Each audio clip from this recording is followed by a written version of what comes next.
sa City inyo? Hall din ako. Saan po kayo? Sa City Hall din. City Kay Hall? Pascua, oo. Nabot na ako kayo ng clamping, sir. Ha? Kayo ng clamping. O bababa ko lang. May kukunin lang ako doon sa loob eh. Ha? Hindi ako nga yung driver. Bumaba lang ako eh.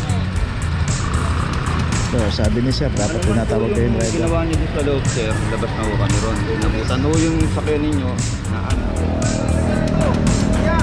Bakit? Kayo yung taga City Hall daw, nagagalit. So, Ang kinagis na nilang dati, pwede tayo magparada.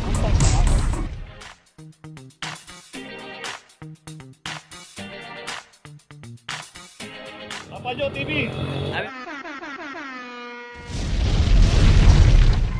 location natin Tomas Mapua, corner Yoseco, at dito yung isang Mitsubishi L300. Ito wala rin nga driver, 23. At dito rin sa kahabaan ng Tomas Mapua, kita natin yun, mga nandun, may mga pay parking naman po rito. At yung iba po dito may mga MOA, pero ito nga naklam na L300 walang MOA to. 23. Yes. Binuwa lang. Sa Sa City inyo? Hall din ako. Saan po kayo? Sa City Hall din. City Kay Hall? Pascua, oo. Nabot na ako kayo ng clamping, sir. Ha? Nabot na po kayo ng clamping.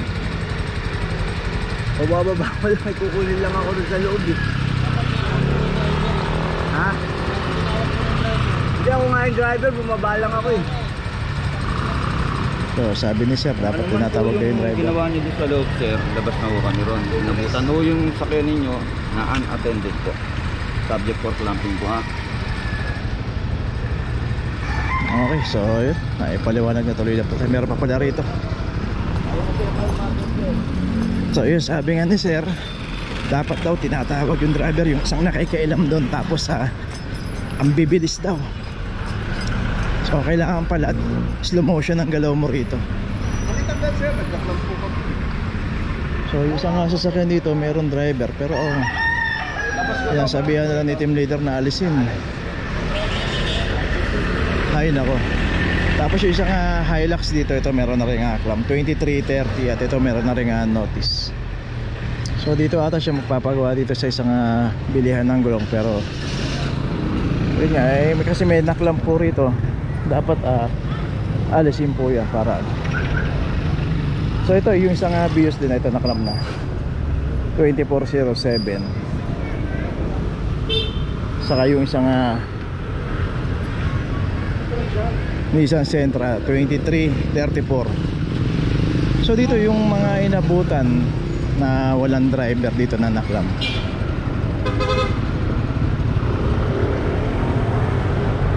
So yun si sir, sumakay na lang doon sa sasakyan pero nakaklam na po yun.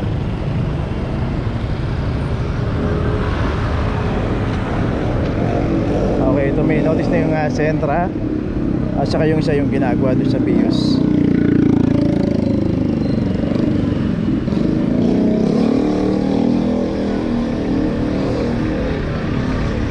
Okay, may notice na rin. So, ganoon naman po pagka inabutan po nila na hindi pa nakaklamp yan, pagbibigyan po kayo. Pero pagka nakaklamp na po yan at naklamp yan ng walang driver, matik na po yan. Okay, tuloy na po tayo.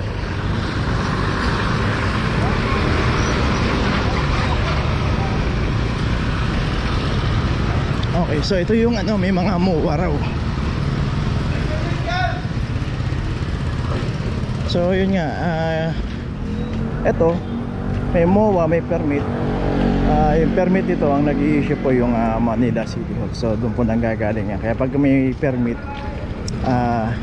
nire-respeto po yan ng clamping team po, kinaklamp yan. Ayun yung isa papuntahan natin.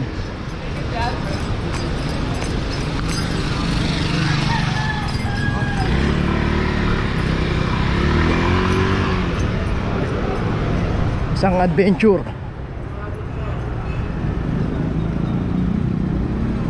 2411. So ito yung kulay itim na Fortuner, hindi na po kinaklamp yan. Nakapasok, nakagilid na po yan at may nadadaanan naman dito. Pero itong adventure naklamp to, walang driver din.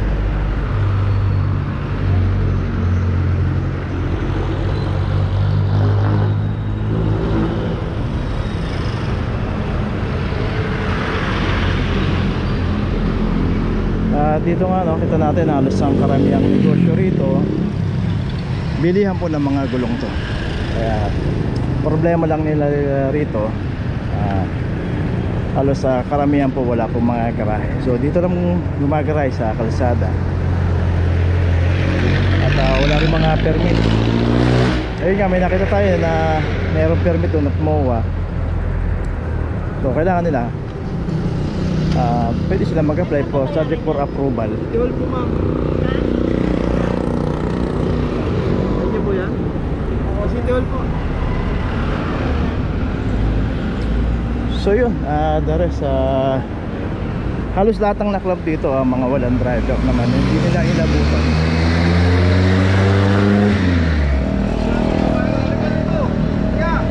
Bakit? Okay, yun yung taga City Hall daw, nagagalit. So ayun ako, tuloy na po tayo. Dito pa rin tayo, Tomas Mapua. Ito na yung Laguna Street, corner ng Laguna Street. Isang owner ang naklamp dito, 2414. At ito wala ring driver.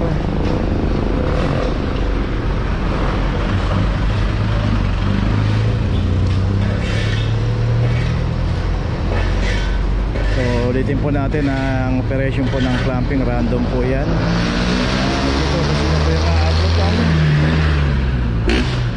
Naka-obstruct, walang driver, matik na po yan.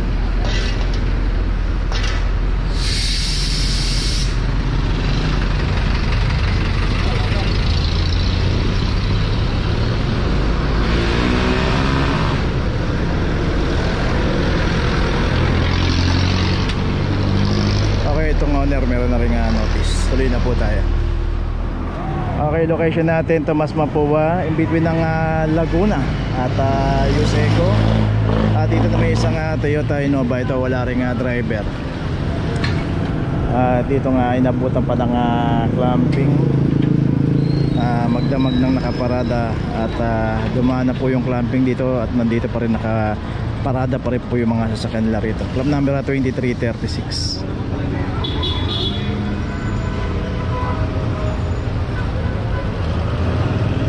Bali, ano to? Diba?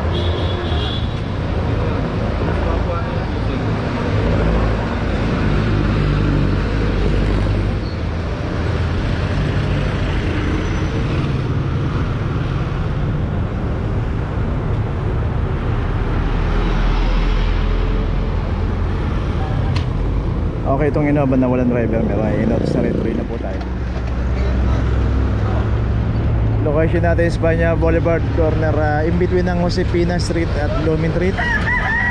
At dito isang Kia Vesta 2323. Kaya nakaharap kasi sa bangketa to, at saka yung isang Mazda.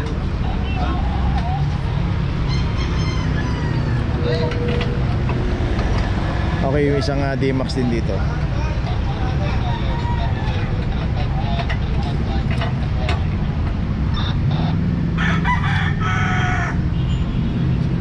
(2421). So dalawa yung sasakyan na naklam dito na parehas nasa bangketa. So dito makikita natin maluwag naman yung bangketa, pero yun nga, may mga naka-obstruct kasi dito, tapos may mga sasakyan pa. Kaya dito pagka may mga nakabalata dito, nadaanan to, kasama ko sa inuhuli to.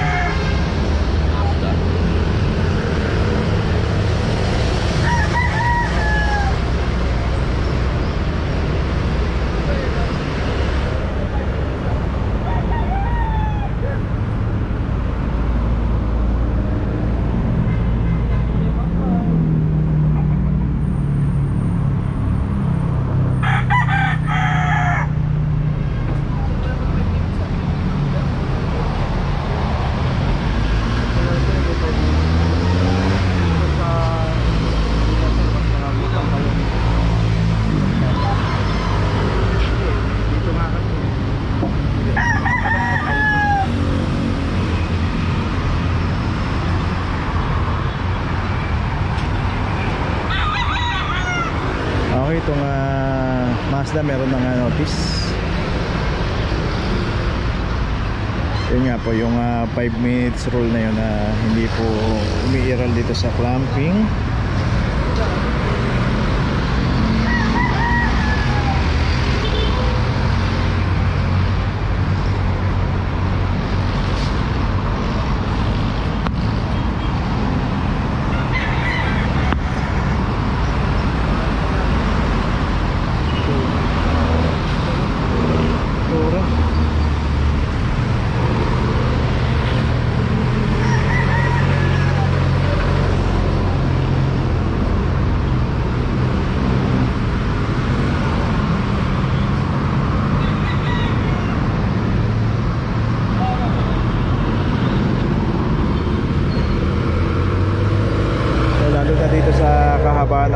Espanya dapat yung mga daanan po ng bangketa rito, yung daanan ng tao, dapat malinis po yan, para pati yung mga PWD natin na mga dadaan dito, yung mga naka-wheelchair makadaan din po ng maayos, kasi hindi na po pwedeng dumaan dito sa kalsada, mabibilis po yung mga sasakyan dito.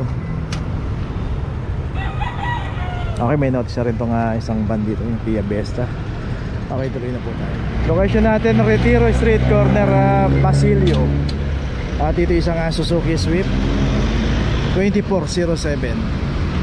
Dito yung pinaradahan ng Suzuki Swift, tama po, bangketa po. Ayan, nakita natin dito meron pang garahe yung tapat, pero yun nga, kung taga rito siya dapat pinasok niya na lang, pero kung hindi man, nakablock na siya rito. Dito rin yung Retiro na to, sakop pa ng Maynila to.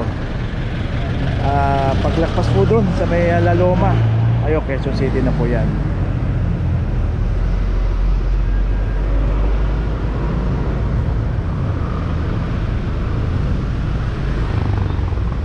So dapat pinasok niya na lang dito sa loob.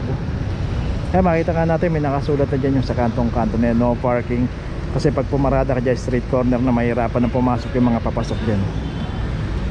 Okay, ito may notice na rin, tuloy na po tayo.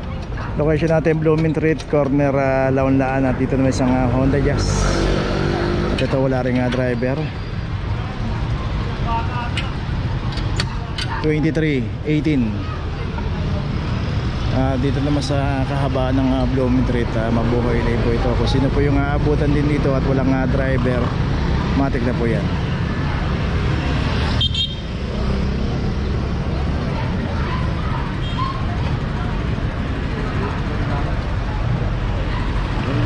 Downland. Tapos na lang dito.